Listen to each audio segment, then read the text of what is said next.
Overnight, we're learning this man now facing murder charges in the death of United Healthcare CEO Brian Thompson.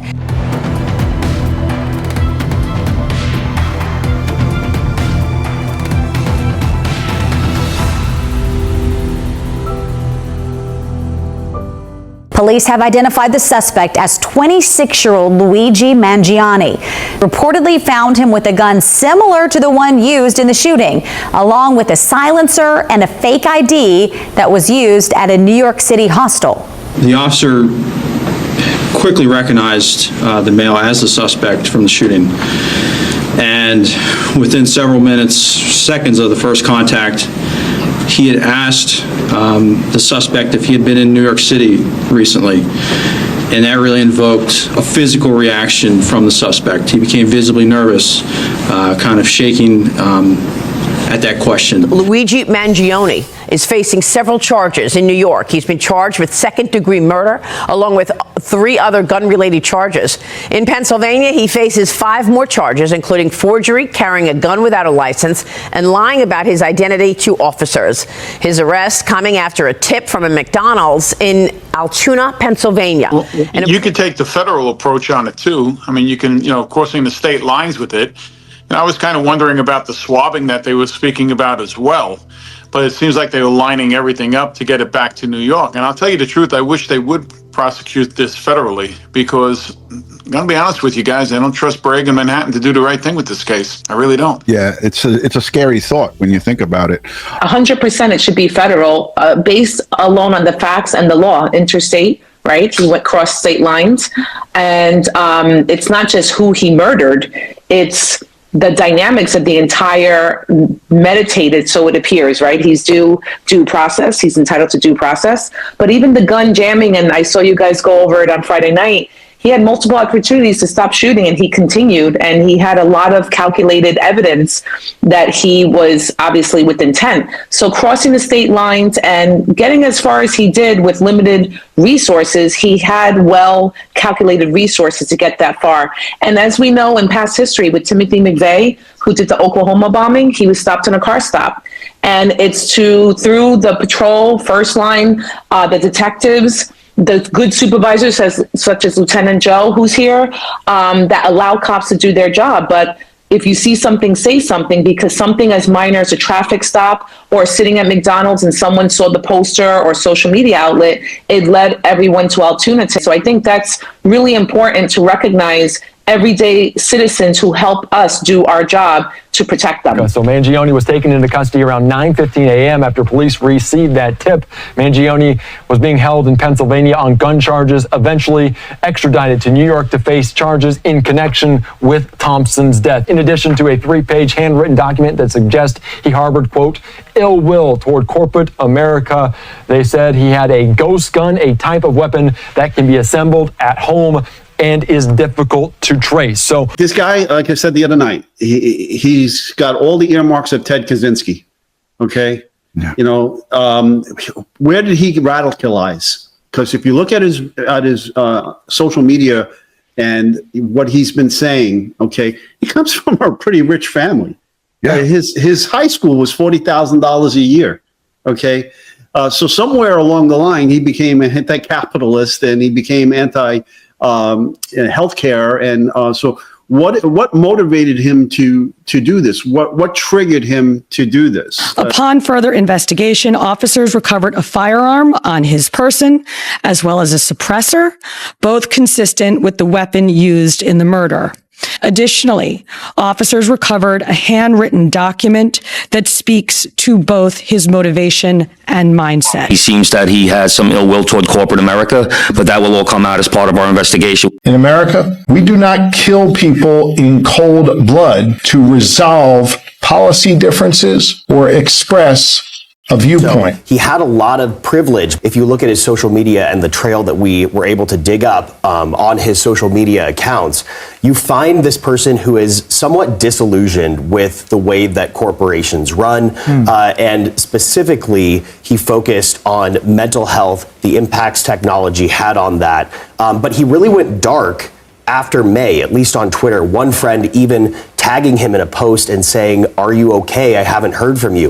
We also know that he did undergo surgery in Hawaii, and so there may be some negative interactions with the healthcare system. So there are a lot of things that need to be followed up yet in this investigation. Certainly, there were a number of items that were found on his person, in his backpack, that have been inventoried, and we've begun to do an analysis of some of those. There were written documents. There are electronic devices that are in the process of being downloaded.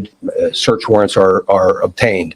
And so over the next hours and days, those efforts will continue. And we're going to take a closer look at all of the information that we can glean from that regarding his activities up until and during the time of the homicide, his flight from New York. And we know that he has been in Pennsylvania, for several days. And so part of that investigation will also focus on trying to retrace his steps. We've already identified businesses, for example, that he frequented in this area and activities that he engaged in. That led us to more evidence. And so all of that is becoming kind of a mountain of evidence that has to be analyzed and looked at. I'm confident we'll have a much better idea of his activities over the past number of days and in Pennsylvania. Additionally, we're also trying to determine, we don't have another actor or an accomplice out there. And so this information will be used to help us prove or disprove whether that exists and whether there were any other intended targets. So a lot of questions that are out there that are unanswered yet, but we have a lot of information that we can examine that hopefully will give us some of those pieces of data that we need. Essentially what he says, because I listened to this whole thing, the firearm and the silencer were not recovered until they got him back to the station house. And when Lieutenant Colonel Bivens said that the firearm was recovered in his backpack at the station house, I was like, oh my Lanta. I don't even know who to ask to first here. Sarge, let's go Lieutenant. to you. Lieutenant, let's put it on you. So here's the thing. They had the possession of there was the key words I heard right there, which I was so happy to hear, was search warrant. All right. So they took it back and I'm sure they tossed him, but the actual backpack that he has now, and they get a search warrant, that's music to my ears. All right. That is music to my ears, because now everything falls into place. Right. All right. And that, to me, was one of the biggest questions I had this afternoon when I was talking to Frankie Saccone about this.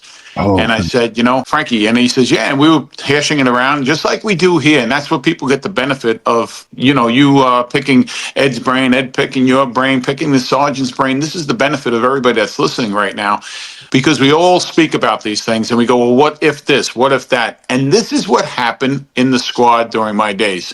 We would sit there and go, what about this scenario? What about that scenario? And we never got the tunnel vision. And I was so happy that you just played that, because you answered something very big for me. Those 2 words, search warrant, that was great. So search incidental to a lawful arrest doesn't come in here, because this is not like a regular arrest. This is a fugitive who's wanted for murder in another state. I was thinking, as a patrol cop, you lock a guy up, he's got fake ID. Okay, he's got a backpack. Now I'm going to go through it and do an inventory and see what's in there before we get him in the back of the patrol car. But again, that's the great part of having a think tank like this, where, we can bounce things off of each other. Like Search warrant, 100% excellent. We had to deal with the federal monitor in New York City for stop, question, and frisk. You all know that, the abuse of stop, question, and frisk, and we had to go for training and retraining. Right. And one of the things that came up is the lungible area. We all know that. And for those who don't know that, who are watching, within reach of the perpetrator's possession. And in a situation like that, exigent circumstances, they could have legally gone to the bag. However, good defense is going to want the search warrant, especially, as you mentioned, federal.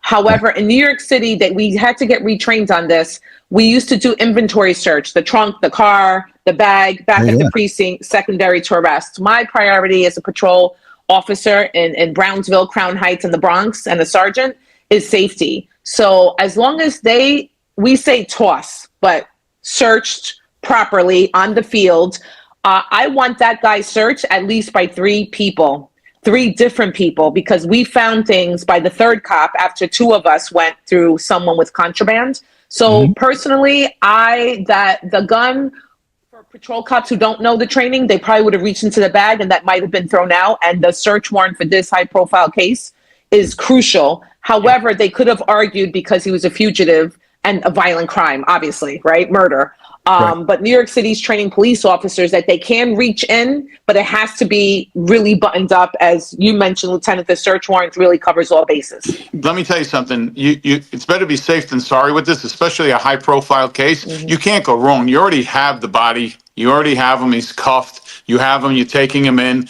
That knapsack's not going anyplace. The only danger there is what's in that knapsack. You know, God forbid he had anything in there. That's the bad thing about this whole thing. But I guess they played it safe and everything because, you know, we spoke about this, how they went over it. Ed, you described it, how they went over the knapsack in Central Park. So Exactly. I mean, Bomb squad, right? if they took possession of the bag, right, and they separated him from the bag, I would have laid the bag down and called the bomb squad. Hey, or get a dog out here, canine. Okay, all right. So if you got a bomb detecting canine, get the dog here. Let the dog run the bag. Okay, and I mean just for officer safety, you don't have to go in it, but you let the dog run the bag, or you call the bomb squad and have them X-ray it. And once you cleared any explosive threat, now you take possession of the bag, bring it back to the command, and voucher it. Wait for the warrant. 100% on board with the warrant. I'd rather have a warrant any day of the week than consent because you know, boss, you know how consent can be pulled back later. Oh, I was under duress, or you know they tricked me and blah blah blah. And the next thing you know, you lost your evidence.